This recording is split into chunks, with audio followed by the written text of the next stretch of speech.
જય હિન્દ મિત્રો, ધ્યેય કમ્પ્લીટમાં તમારું સ્વાગત છે।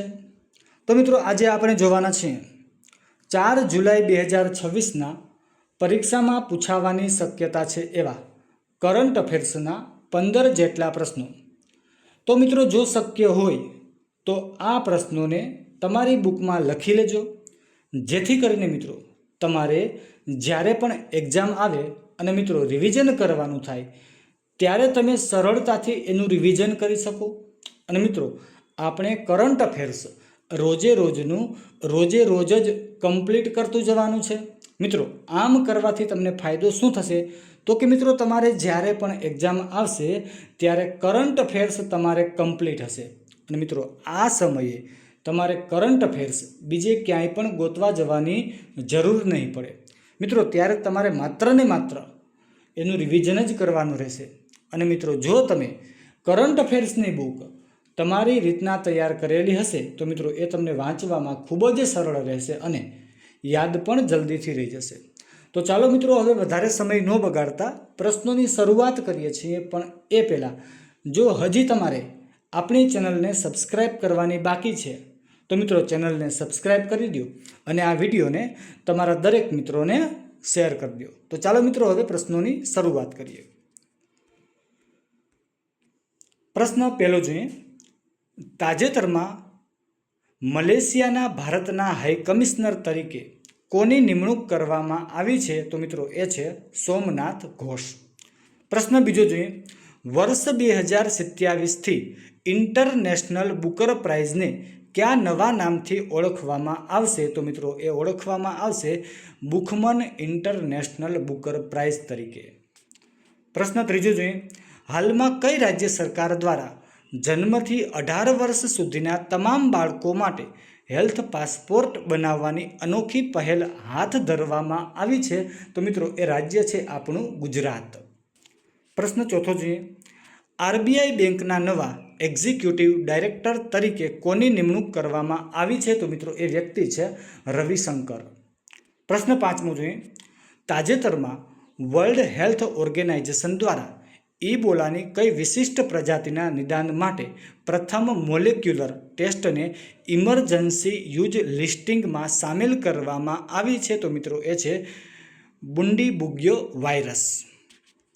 પ્રશ્ન છઠ્ઠો જોઈએ, ચર્ચામાં રહેલું મોંગલા બંદર કયા દેશમાં આવેલું છે તો મિત્રો એ દેશ છે બાંગ્લાદેશ। મિત્રો આ બાંગ્લાદેશ છે એ દેશની રાજધાની કઈ છે મિત્રો એ તમે મને જરી કોમેન્ટ કરી અને જણાવી દેજો।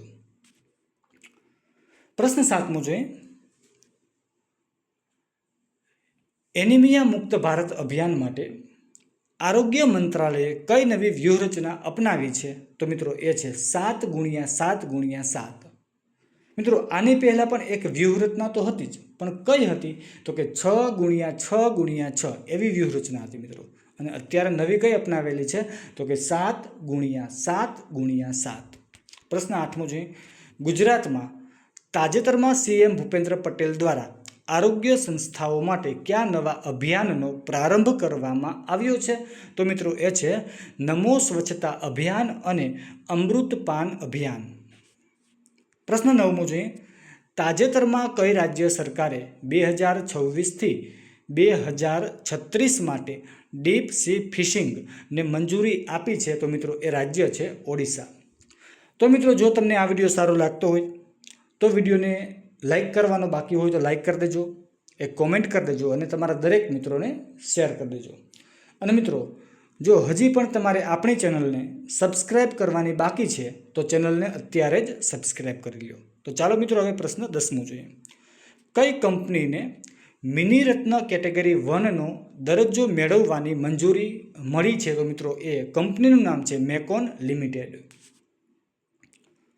પ્રશ્ન 11મો જોઈએ, ચર્ચામાં રહેલો પ્રોજેક્ટ બ્રહ્માંક કઈ સંસ્થાનો એક વિશેષ પ્રોજેક્ટ છે મિત્રો?